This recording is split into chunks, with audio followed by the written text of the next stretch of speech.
Hiya, I'm Abby. I'm a fashion student and a TikTok creator with 420k followers. Woo! Yay! So when did you start TikTok? I started mid-December. That is crazy. And did you pop off straight away, or was it kind of like gradual? Well, like the first, I didn't intend or expect any, because I didn't tell any of my mates. I wasn't like, oh my God, I'm going to be TikTok famous.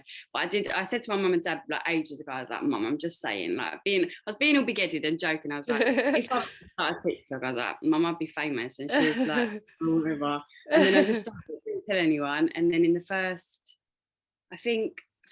week I got 1,000, which I was happy with 1,000, and then that is in the week as well. It took a month to get 100k. A month.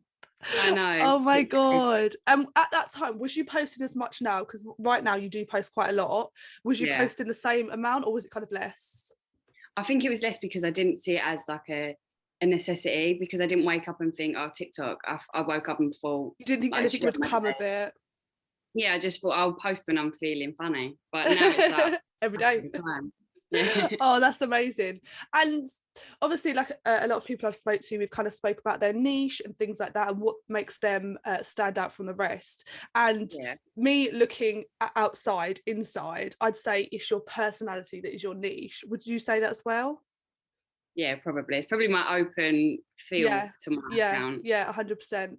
And then, do you know what? I've seen a lot of videos where people have like added you in someone else's video, like, oh, they're trying to be like Abby, they're trying to copy Abby. Like, what do you think of that? I think when I see it, one, it's not like, you know, when you go onto it, and I think I actually feel terrible. Like, I'm apologising on my followers' behalf, because I think you're apologising. I'm not even saying exactly. I'm not saying anything. I'm not being the one saying it, and I don't think they are, because I know I'm not being funny. I think I'm the one to record that lots of people have seen. I'm just the one that's got quite big. I'm being how everyone is. Like, everyone is like this in their own space, isn't they? Like, they're all a little bit crazy, a bit weird. Yeah. And everyone's just sort of, anyone that has the confidence to put that online, they bring them down by saying like, you're copying someone. I think no, they're not. Like, and then I don't reply to them, because I don't want to entertain the comments at all. I don't want them to. Because I feel like they feed on attention. Yeah, 100%. And I think they want that. As long as I bring it up and say like, stop, I don't like it, they don't like it. As long as I bring it up when like it gets too much. And I sometimes message the like accounts privately and just be like, I'm so sorry, like, if you need someone, because I know it's annoying and I know it's not nice. Yeah, for sure. And it's also nice to see, like, because some of their followers will put under their videos like, oh, well, you're prettier than Abby anyway. Like, I don't really get that offended. Like, it's a competition when it's not. I know, and I'm just like, and then also one thing that really does, like, gets to me with the accounts, because I know I've been really genuine with them and been like, right, I'm sticking up for you. And then they go, well, I started before her. I was like, right. Does it matter who started? I didn't think it was. It just I think sometimes your followers will fight on your behalf and you don't even want it. And there'll be a whole war in the comments between two followers. Exactly. And I'm not like that either. Even when people say horrible things to me, like, I got a comment yesterday. I mean, I was in a very bad mood because I was due on. And I didn't, do you know what I mean? When you're with them, and then they said, this would be funny. This would be funny if the woman wasn't disturbingly ugly. I just looked at it and I thought, the cheek. And then and then all of my followers were saying like, they just say things, and I think I delete some. I'm like, do you ever reply? Do you ever reply and bite back? No, never. No. All I will say, not bite back. All I'll ever say is, which I've consistently, like, I've been like this, is, please don't interact with my page if you're happy to bring others down, or if you're negative, because that's not my style. I just say that because I don't want to bring them down. That's horrible. But I also want to make sure that I don't have people like that, because it's just us disgusting, isn't it? It's me. How do you feel about like hate comments? Because I mean, even just like briefly looking through your TikTok before, I have seen like comments under your posts. How does that make you feel? Or first of all, when you first started getting them, what was that like? When I first started getting them, I think when you first start getting them, you think, my first genuine fall, which is like weird, when you get hate comments, you probably think, well, when I got that, was that like your first exposure to any sort of hate? No, because public hate from people I didn't really know, because I've gone through things where people have been horrible and said horrible things to and about me, so I've just like brushed it off. Online, where you can't see that person and they're leaving that comment, I think it's just embarrassing from them. That my genuine outlook on it is, if they have the nerve or have the need to comment on someone else's looks or their personality, or they want to bring you down, it's nothing to do with me. It's a reflection on them. Exactly. And so it never offends me, because I think they think I'm really ugly. I know that's horrible to say, but they probably feel that they're really ugly. Yeah. And it's nothing to do with me. And even if they do, ain't everyone's cup of tea. I don't really care. Yeah. You don't need to be everyone's cup of tea as well. You're not going to be for everyone. Exactly. I think as well with TikTok, you forget that like that is someone making that comment behind a screen. And they as well, I saw this on some interview, and it was like, that person will write that comment, it will take 2 seconds, then they'll go about their day. You read that comment, and then it kind of bothers you, it affects you. I mean, it used to me a lot, and then it will get you down for the rest of the day. But you think they've gone about their day, they don't think twice on it, so we shouldn't think twice on it.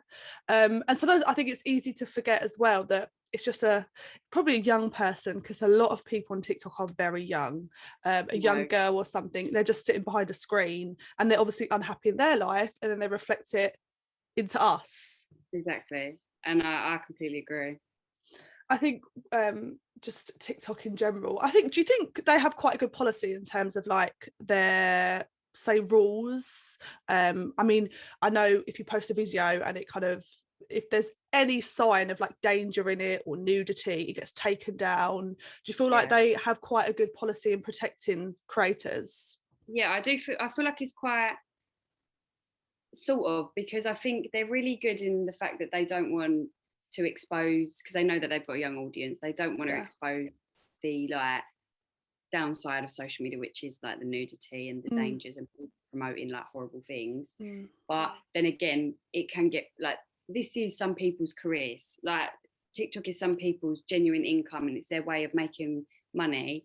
And where they've taken down so many videos, they just ban a whole account, which happened to one of my mates. And I was just, do you know, when it scares me, because then I'm like, I can't even post in shorts because they think I'm being nude. And when I was talking about self-harm, they took down some of the videos because I was raising awareness, which in fairness, that can be a very simple, like if you were to hear certain words in the conversation about it, it can be like, oh, what's she talking about?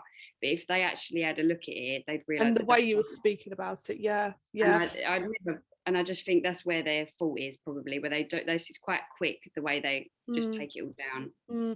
It was funny, I was on live a few weeks ago, and I was wearing like this nude, like literally the same colour as my skin, loungewear set, and lives is like one of my main sources of income, and they banned me for 3 days because of nudity.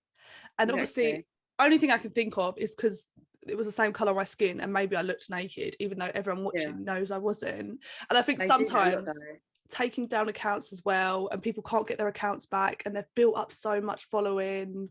I think that is quite a worry. Do you ever worry about that? I do. That's as soon as that happened to my friend, I was like, I've got to self back up quickly. Do you have a backup?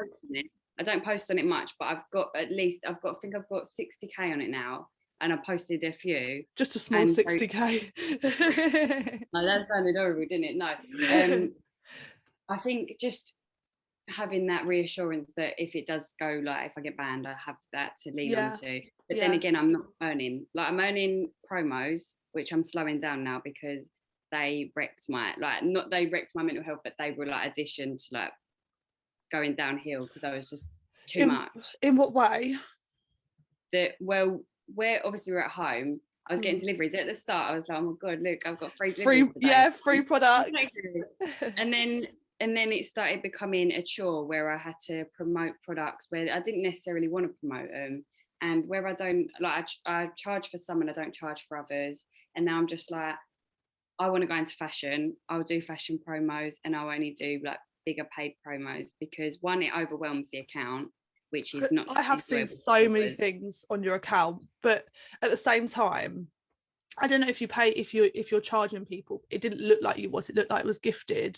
But I like the way that you promote the products, because you don't do what every influencer does. No, exactly. And I think like some of my friends, they asked me to admit, like, can you do an unboxing video? And I was like, no, like, because I think doing a video where you're really like professional, that was really good for professional TikTokers, but one where I talk about the most boring, random things. I'm not just going to suddenly start being all professional when I get a product, you know what I mean? Yeah. And I do think I understand, because even sometimes when I'm promoting them, I don't feel the oomph. I don't feel the like funny side of myself coming out. And I think that's where my probably less exciting content is. And I know that I can help that by just not taking on as many. Was you kind of getting a lot of inquiries?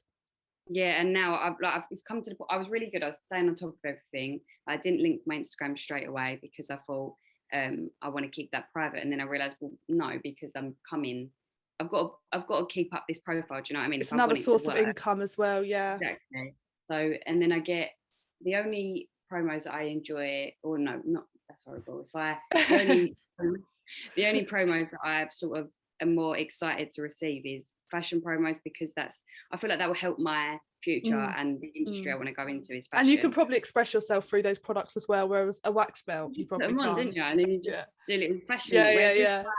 Like lashes, I get a lot of them, and I think I'm quite picky with my lashes. Like I love the ones I've got on, but then I'm very, very picky, and then I get some, do you know, where they just want me to promote it for free, and do you know what other promotions that I think are a bit cheeky? Go on. When people from like you don't know, but you knew before, and they're like, they sort of are a bit like funny with you, and then as soon as you've come to this, they're like, oh, I've just started this, could you promote? And I'm just like, you didn't like me before. Where have you been this whole time? Exactly, and now you want me to promote your product. I think not. I had a few experiences of that, don't worry. God, yeah. And I think as well, when you start getting a following, it is just numbers, but at the same time, it isn't just numbers. Like, it is a possible career. And when you see those numbers go up, has it like, I use got to your head as a term. It is subjective, but has it got to your head? Do you know, I don't know, I don't think it has, because it's not realistic to me. Like to me, I'm just seeing numbers go.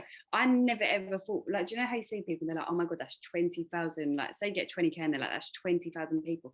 I've never put it that way, because no, I think I do this quite a lot. I know I do it for everyone that follows me as well, but I do it for me. And I think as much as like there's loads of people out there, I don't know, it doesn't impact me that they're actually watching me, and they wake up and they come to my account and they watch me. I think it's your reality, you're living it, but you don't feel like it's happening. Do you know what, it's funny, I saw on Twitter, and it was like a stadium of like 100,000 people.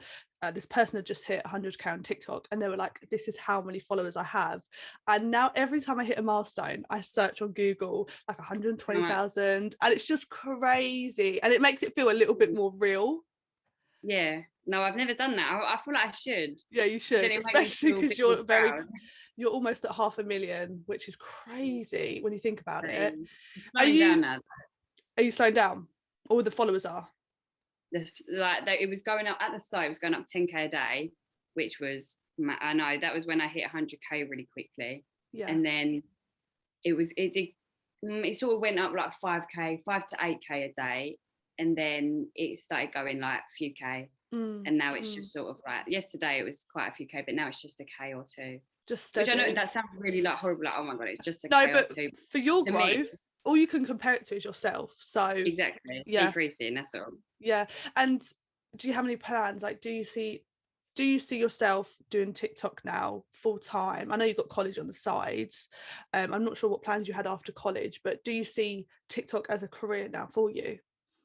I think TikTok will always just be a platform for me that I will always do, because it's not like it's something I can get tight. It's not like I'm getting unless I age and my humour goes, or but it's something that I can hold on to and that's mine. Do you know what I mean? So if for the rest of like however long I want to do TikTok, I've still got that with me. But then I think it will always just be a helpful platform for whatever I want to go into, because I've never seen influencing. I've never looked at an influencer and thought I'd want to be that. Or I've never looked at someone that, do you know, like they're fashion models. I can't get myself. First of all, I can't get people to take pictures of me. It scares me. And I can't get. I just can't get with it. And I think I don't want to be an influencer. Like, I know I sort of am. It feels weird to say, but like, I don't want to be one. So I think that will always just be a side sort of platform that is helpful, and especially in fashion, it's always, if I wanted to start a brand, or I wanted to promote something, or I wanted to advertise something, you've now got that audience, which is helpful, and it might be attractive to like the fashion industry, like whatever I want to go into. So do you know what side of fashion you want to go into? Yeah, marketing, because we like, it's the retail side, because you could do the design or retail course at my college, and the design course is sort of like choosing like the clothes and like materials, whereas my course is like, it's just all the behind the scenes, like all the processing to when it's like in the marketing store the products and exactly. And I think learning about it, you sort of get a feel for what you like buying in fashion is maths. That's not for me. And marketing is like visual merchandise, like it's the placement of the store, it's colours, it's displays, it's all the creative side. Are you quite a creative person, would you say?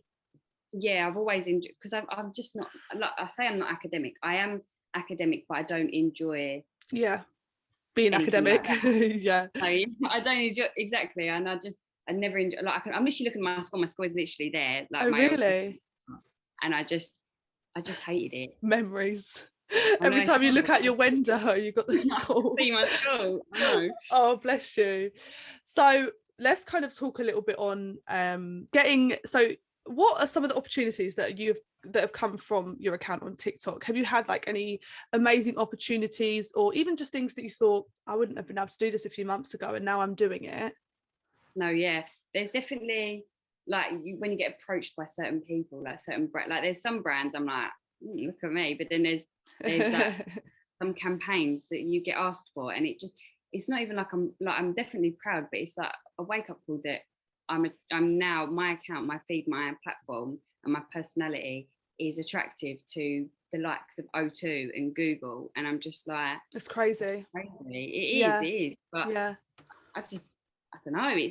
Where it's happened so quick for me, I think that's what's made it quite hard for me to adjust. Like where people slowly adjust to their Instagram and they slowly learn. It's like in the space of 2 months, I felt the need to be active constantly, and my phone has always been an addiction. So a distraction, 100%. So, you know what I mean? Talking on pressure, do you feel like there is a pressure to constantly kind of not even be on your top form? Because I say, like, you're always just on your form. You've got your own form. Whereas, like you said, you don't need to do makeup, you don't need to get ready and then record. Like, you can just wake up, record. But do you feel a pressure to always be present on social media, TikTok, Instagram? 100%. I did very much at the start, and up until about a month ago, like the amount of DMs that I used to that I received, and I felt the need. Like, I don't know, like I felt like it was horrible. I felt like I was being big-headed, and I felt like being rude if I didn't reply. So I put pressure on myself to go through like 400 plus DMs a day and give them a reply. And some of them is literally just saying thank you. Like it's not, but it is a lot to take in, and like replying to each Instagram comment and trying to reply to TikTok comments and trying to post. Even when I'm having a bad day, I've said it to my friends that I'm having a really bad day today. I was like, but I've got to hide it because I have got like a platform. But then you've got to think about it realistically. Like, you don't have to be present on it every day. People are still going to like you in 2 days. Do you know what I mean? Like, yeah, for that's sure. how I started to think about it. And with DM, they know that they know that I'm getting a lot. And like they say, like, I know you probably won't see this. I do see some of them. It's just. And you can't be accessible to everyone. You can't be accessible to everyone. And have you seen at all, since growing, have you been approached by management at all? Management, no. No. That's really surprising. No, yeah. I think, I don't know. Management is in like someone wants to manage me. Yes, yeah. Because I know a lot of small creators with like 250k like and a bit more that have like had managers approach them. But that's surprising. Are you open to management, or? I think so, but just purely for the fact that I won't then have the pressure of dealing with that. Just taking the pressure off a little bit. Exactly. They'll have a bit more of what I need to deal with on their plate instead of mine. But I think managers are quite helpful to getting promotions and getting like good brand deals, and I think that's helpful. But then, is that really what I need right now? I think that's something maybe to look for when I'm a bit more open, like when college has maybe settled down a little bit, or when I'm mentally stronger, I can take on that side. Yeah, but then 100%. I think just now I'm quite happy just doing it myself. Dealing with it yourself. Yeah, I think like I've heard so many mixed opinions about like having a manager and things like that, but I think the one thing they're good for is like kind of the brand deals, reaching out to brands and dealing with that side of it, because I mean, when I started getting emails, I don't know how to respond. I don't know what my prices are. I loved your email reply to me. You were one of the first people I reached out to, and you were one of the first to reply. And it was just such a lovely reply, like really chilled. Like you were like, babe, and I just love that. Exactly, because I thought now it's on, like when I talk to my teachers and when I talk to, like, I'm emailing like a shop or something, it's on their terms. But now I'm getting contact with, like, it's on my terms. We can make it casual. We can make it like, right, fun. Babe, how are you? Like, do you know what I mean? Like, yeah, fun. I like it that way. Do you often reach out to brands at all, or is it more them reaching out to you? I've never, because I just feel really silly. I feel like if I go, hi, well, I have this. I feel like I have this platform. Bit cheeky. Yeah, I feel like it'll be like, but then, and I'm quite happy. Like, don't get me wrong, the only thing I would love to have, and I would even pay a little bit, Jordans. I just so badly want them, but then that's the only thing I've ever thought about, like about speaking it into existence. Nike, get at her. I've had like a few contact me, and like they sort of like, I don't know, they sort of like, could you do a shout out for me? And I get my hopes up, and I'm like, gonna get Jordans. But then, and I love their accounts as well, because they're also like, they're really genuine. They're just, I don't know, I just love them. That's what I make sure to ask, because I am quite careful with promoting. Like, some people I get asking about, like, do you know, like the fakes and the copies. The fine, as long as they're like advertised as that. Exactly, and that's why I always make sure to ask, because it's a good account should have it in the bio and like be open and honest about it, and some of them don't, and the ones that don't, I've got to be careful, because there is some accounts. Have you had any bad experiences with kind of collaborations with people and brands? No, luckily. I don't know, I think I've just, where I'm an overthinker, like too much, I think when I can analyze very quickly messages, so I'll get a message and I can go on their account and I'll look at their feed and I'll look at like, it's, oh my god, I'm that little detective. Is it legit? Like, I got one the other day that was like had 168k, but then when I looked on their account, they had 9 posts, all posted on one day. They had all their story highlights were blank, and I looked up their hashtag, and they've only had one other unknown account promote them. Make it make sense. I was like, this ain't real. It's funny. An account messaged me the other day, and it was like a baking account, like someone like baking in their kitchen sort of thing. And she was like, "Oh, I'd love to send you some cakes if you could promote me." So I was like, "Let me have a little look at the page, because I love a cake." And like, no disrespect to her grind and whatever she's doing, however, it literally looked like my like 6-year-old sisters could have done like a better job. Like, it was exactly. Like, and you've got to, and you need to have hygiene ratings as well and things like that. Exactly. And how are you going to send me the cakes? Like, I think because I've had brownies, and my mum was like, "Get some. See if you can find some brownies." I was like, "I'll buy them, mum." She was like, "Yeah, but you'll probably get some sent to you." And because that's my mum. She's quite like, that's what she sees out, because I suppose she don't really see me doing the TikTok. Like, she's sometimes in them, but that's all she sees from the TikTok is the free delivery stuff. Yeah. So she sees. So she really wanted some brownies, and I got some brownies, and I was like, they just come from the postman. I'm like, that is crazy. How I'm getting... Yeah.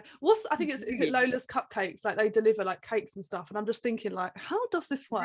No. Like, how does this? The postman's carrying my cake. Exactly, it's weird. It just doesn't make sense. So, no.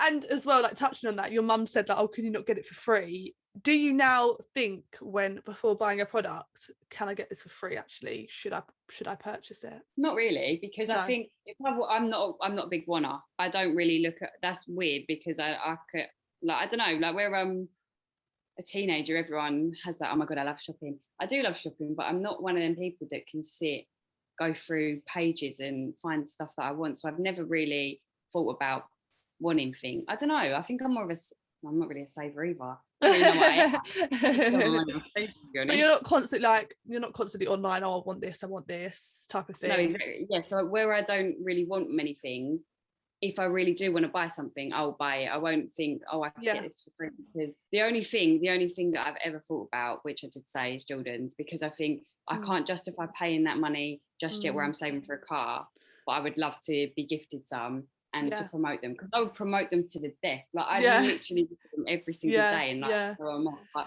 I'm not bothered that I haven't got them, because it's just one of them things. It's life, isn't it? But that is something I would love. That is the only thing. Yeah, Jordans are so lovely as well. Yeah, so nice, but that's a mortgage. Exactly, it's a lot of money. And these resellers as well, if you don't get them when they've dropped, the resale price, it's an absolute liberty. Yeah, absolute liberty. Massive. I know. So do you ever get, because I've seen before you've made like TikToks in like the supermarket, do you ever get like stared at, and do you feel uncomfortable? No, I get stared at. I hold my phone up. Yeah, because you do it like up here. Yeah, and I think it's very easy to get embarrassed, but you only get embarrassed if you let yourself get embarrassed. And I always think about that. I'm like, they might look at me and I'm thinking, but like, it doesn't matter. What's that stare to me? It's them looking at me. I don't care. Think as well with embarrassment, you only feel embarrassment when you choose to feel it. You can literally say, I don't feel embarrassed. And you have to trick your mind, because at the end of the day, it's only you that feels embarrassed, and you're making yourself feel embarrassed. Yeah, I love that. Oh, yeah. I don't have the confidence to do it in public yet. I don't know why. No, I don't know why. I think I have to do with someone. Yeah, I did one with my brother in Tesco, and he made me feel a bit more comfortable. But you just get all the old people like, what the fuck? Like just proper. I'm just like proper staring you down. How funny. No. Do you like, I mean, a lot of things I've spoken about with other creators is like trends. I mean, not that I've seen much of it, but do you use like trending sounds? Do you feel the need to jump on a trending video, or you're just kind of... I don't ever feel a need to. I think if I choose to, like I sometimes see, do you know you get certain sounds where you show like, what's the recent sound? I don't know. There's certain sounds that, do you know the... I did that yesterday. The Eminem one. Yeah, and what did you do it on? What was I do? Oh no, I don't think I did that one. But do you know sounds like that? Oh, okay, yeah. Your own personal thing. Yeah. I think I don't never feel the need to, but I enjoy doing them, because I think I know people will like them. Yeah. But I do it because I've seen it and I think, I like that. But I would never do it because I need to do that because that's going to go viral and then I get followers and then people like I never do it for that. And subconsciously, do you ever think about when you're making a video, actually that won't get views? Are you ever thinking about the views, or are you literally just posting the content you want? Sometimes if I post something and I feel like I was being quite flat, I feel like my personality was quite boring, I sometimes think, is there any point in posting that? Yeah. But then again, my drafts are either, do you know, the ones that are ready to have transitions, or they're ones where they're not finished. Because people ask for morning routines and day routines and what I eat in a day, and I have the world's worst memory. So I'll eat my breakfast, film it, get to dinner, like, dinner. I tried to do a day in the life yesterday. I think I did my breakfast, my lunch, and then I forgot. So now I'm gonna try to do this half of the day and incorporate it into yesterday's. No, no one will know. That's all my drafts is though. Like, do you know, people quite often have like loads of drafts full of things they're too scared to post. But I think when my mind just does not nothing goes through my head. It's not like, should I post? It's like post. Just post. Do you post like do you post and then do you make a TikTok and then think, okay, right, I'll post that tomorrow? Like, have you got TikToks in the bank ready, or do you literally record post? Yeah, that's why I think that's where the promos get overwhelming. That's the only thing I'm conscious about, because sometimes I think about having ones ready in the drafts for when I'm having a bad day, which is nice. Yeah. But then if I'm having a bad day, I don't need to post. Do you know what I mean? That's the mindset I'm in at the moment, where I don't feel a need to post if I'm having a bad day. It's the only thing I do worry about is promos, where I keep them in the drafts and I think, right, I won't have any on Sunday because posts don't really come on Sunday. So I'll post that video on Sunday. But I just leave the promo to do on Sunday then, because I just think, I don't know, it seems more real. It seems like I'm actually there with the followers instead of like, that's the other days. Do you know what I mean? It feels more real. Yeah. So in terms of like, obviously you post and then you upload and you post and you upload. If you haven't got anything saved and you're having a bad day, do you just not post? I don't post, or I'll post about the bad day. because I'm very torn between posting, like I never want to cry properly on camera because I know there's such a vendetta against it. Like people think, oh my God, you're attention seeking. Yeah. But I'm not very good with sympathy and emotions. Like I don't really enjoy sympathy. It doesn't help me, and it just, I don't know, I don't enjoy it. So I try not to put that out there because I know that will probably make me nervous. It puts me more on edge posting things like that. Yeah, because you'll get loads of sympathetic comments, and if that's not what you want. And at the end of that, they do help, like getting the odd one that's like, you've helped me so much now, and that really like makes me feel good about myself. But then I don't like the sympathy about, because I don't know, I think I've got in a very personal mindset about it all. Like I'm happy to share with you, but I don't. But that side's personal. Yeah, I don't enjoy the more like sympathetic. I think it's just how I am. I think sympathy doesn't work with me. It doesn't do much for me. Does it make you feel better? Exactly. And I think, so with like posting on bad days, when I do post, it will just be to let everyone know, like literally, you've seen me on TikTok, I'm having like a mad one yesterday or this morning, and now I'm having a downer, just to literally show them like it's not all, it's real. Yeah, exactly. And does that bad day ever roll into like a bad day number 2? And if so, like how do you find the motivation to be like, do you know what, I just need to get my shit together now and post? Yeah, no, I think it's never been, it has. I think it's just sort of like, because I do get bad weeks, like this whole last 2 weeks has probably been a really rough 2 weeks, just because I've mentally not been engaged. Like it was started off being very numb, and then it progressed into being like really like sort of in like, you know, like a depressive phase where you just cannot stop crying and things like that. But then I get the odd, because my mood swings, not even periods, in general, my mood swings, I'm up here, then I'm down here 1 minute. And I think when I'm up there, I just make the most of it. I just do my 2 TikToks for the day, and if I do 2, that's better than none. I'm just proud of all the small like little things. And even if I get out of bed in the morning, I make sure to tell my followers, like I get followers saying, we see you washed your hair, well done Abi, and like, love it.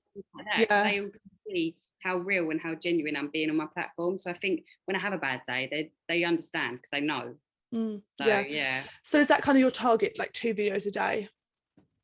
My target, no.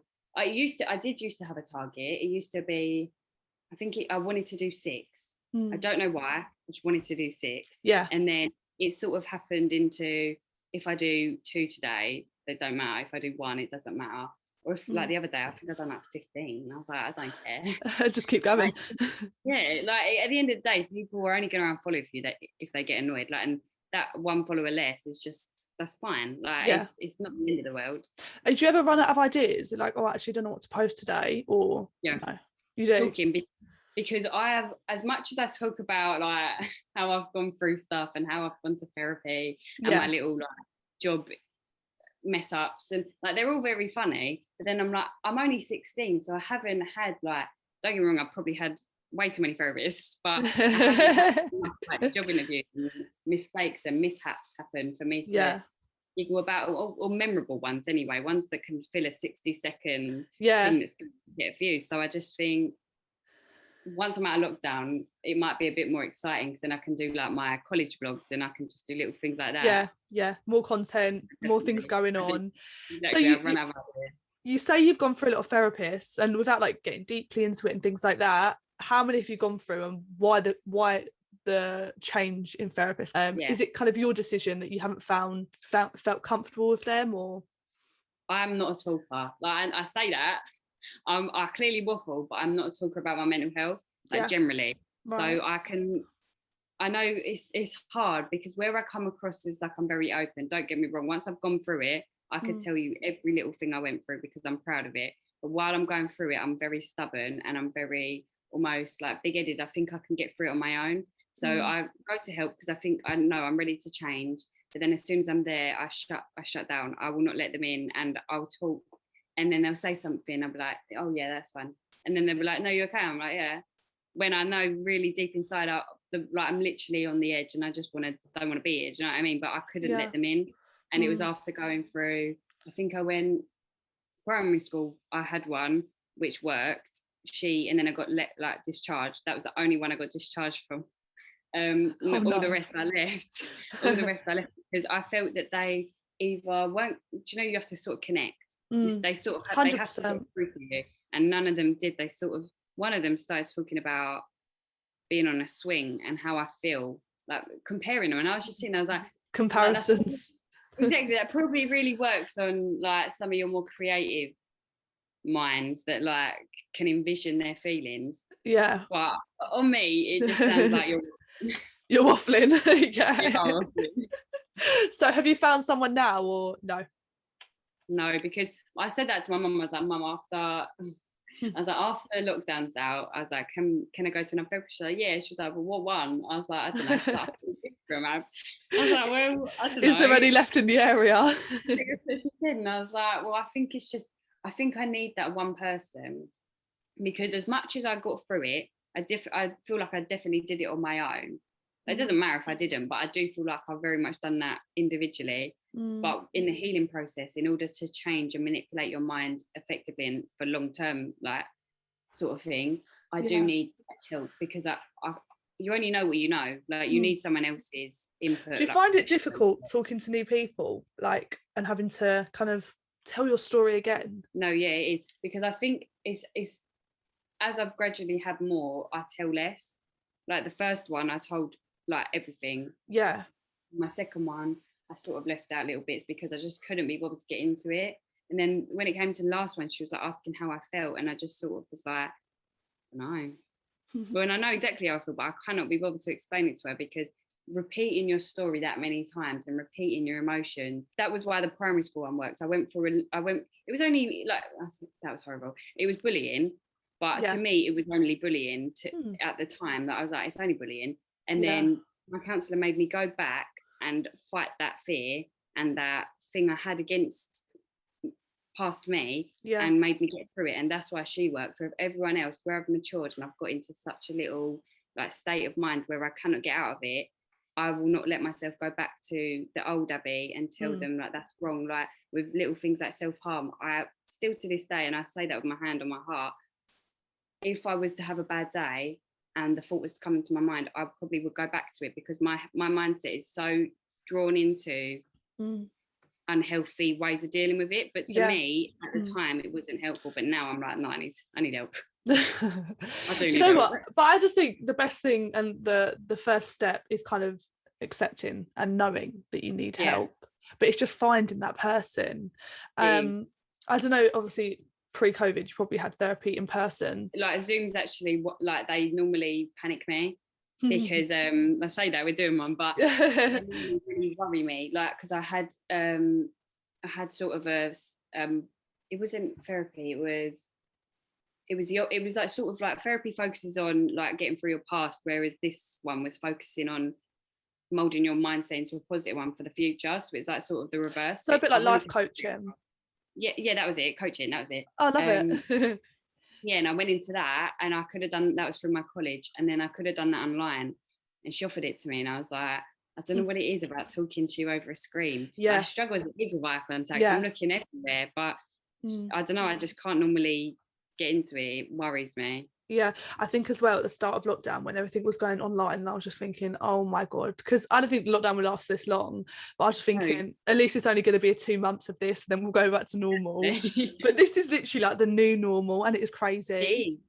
It is weird. I think that's what I was saying to my sister. I was like, I think in the first lockdown we all struggled. I know we struggle with our mental health now, like people are still struggling with it, but I think everyone was struggling with the new normality. Like the first 2 months, I'm like, I can't stand it, I need to get out. But now I'm like, I don't know, what am I getting out for? Like, I don't mind. It feels normal now, kind of.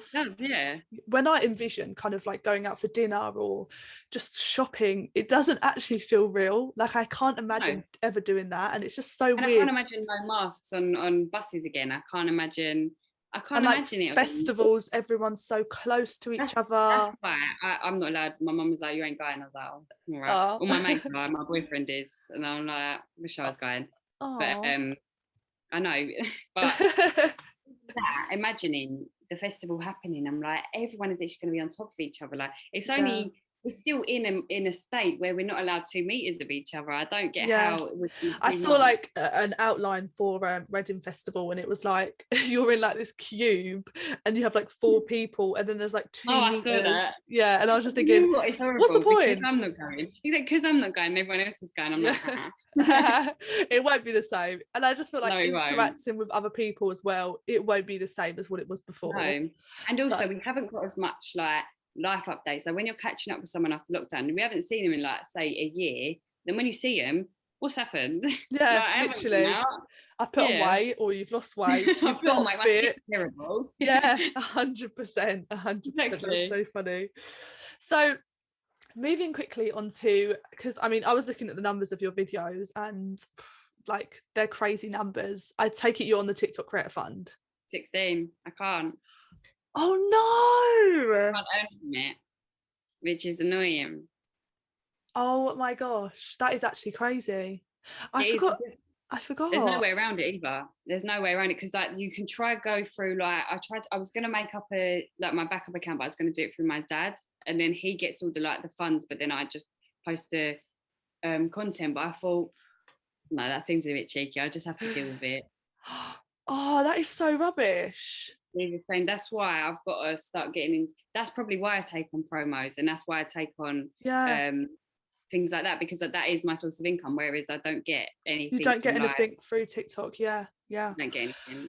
Do you feel TikTok is a safe space? Like, do you feel safe when you post your videos? Or because like I think carry on. I don't know, it's weird, isn't it? It's like sometimes you can feel really safe because it's a really casual platform. Like you can literally post anything, like what you see, you would find anything on TikTok. Yeah, people are so comfortable and casual on it. But I also think that where it's so casual, it's become, and I don't know, the new generation, I know I'm part of it, but like the new generation think it's cool. They think it's really like they feel cool for being mean, and they think like it's really funny. And I think where there's a lot of that generation on TikTok, you can come into that, and I think that's where it's probably not as safe. Yeah. And like comparing TikTok to Instagram, because I suppose when you post on TikTok there's not that much thought about like just post it, whereas Instagram, do you have to think a lot more about what you post? Are you kind of wary? 100%. I feel like they're very different platforms. I've always thought that, because I know they both like got an audience, and they both got the same sort of audience, to be honest, but the only difference is the way that the app is viewed. And I think Instagram is viewed as this, you show your positive lifestyle, you show all your best bits. Exactly. I feel like that's where you just make a profile of your life, of how you like it. You mold up an image of what it looks like on your profile, and people who like sort out their feeds, they put like nice pictures that they like, and I think that's why I love Instagram, that's why I love it. But TikTok, you could sit there sobbing about a breakup, do you know what I mean? And it's normal. And it is normal on TikTok. It's just a different platform, so now they're viewed. So I suppose definitely. I don't know why, but whenever I post Instagram, I always get so anxious. But I don't think 2 seconds when I'm posting on TikTok. I'll just post and go. Whereas Instagram, I'm like, should I post it? Should I not? And it's just weird how the separate apps, and a lot of people I've spoken to kind of feel similar about Instagram. And I think on Instagram you have like all these models, you have all these like amazing people, and if they're like, you look at it, like I got to a point when I was like really bad, like mentally, before all of this, that I had to unfollow them all, because it is genuinely a portrayal of all the best bits and all the best angles and all the best damaging filters. It is damaging, and we're all guilty for being a part of it as well, because we think now that's out there, we've got to match up to that, and then we start becoming that, and then that's where I think it's all about. I think that's why TikTok's quite important, actually, because it shows to you like, no, that's not real. Yeah. Do you often find yourself comparing yourself to other people? 100%. That's probably my downfall, because I'm quite guilty of seeing, no, it's not guilty, I think that's my good trait of mine. I can see the good in everyone. I can see the beauty in everyone. I can see and I tend to look at that and I think, oh, I wish I had that. Like someone has nice natural boobs and I'm like, oh, I wish I had them, or like they have a really nice nose and I'm like, oh, I wish I had that. But reality, it could be that they've had a nose job and they've had a boob job. Do you know what I mean? Yeah, and that could be their insecurity as well. Exactly. And that's what I was saying to my friend the other day. I was saying that beauty is literally a matter of opinion. It is a matter of opinion. Like my lips, no, what don't, there's a mirror there, one sec. I don't like my forehead. I don't like my forehead. Other people that might actually be a nice size because theirs might be bigger, and they might think, no, that really suits your face. Whereas to me, I'm like, ew. Yeah, it's all perception, isn't it? It is all down to perception. I think sometimes it can be a little bit toxic, some of these platforms, because you're constantly surrounded by male and females, and to your perception they're better than you, but then maybe to their perception you're better than them. And I think it's just all about the mindset. I think it's weird. Behind each screen is a normal person. They're posting in their same pajamas probably that they've been wearing for the past 3, and we don't know that. We're only seeing a part of their life that they're choosing to show, and where we're caught up in the, like, we're all aware that there's someone else, but we still sit there and we'll still look at their profile, fantasize over their life. Exactly. When in reality they're probably the same as us, just showing the best bits. It's just how it is. Yeah, 100%. Oh, Abby, I think that kind of concludes, to be honest. I think we've kind of covered everything. Thank you so much for coming on, Abby. Thank you so much, and good luck with everything. Oh, you too. Thank you. Have a lovely day. Bye.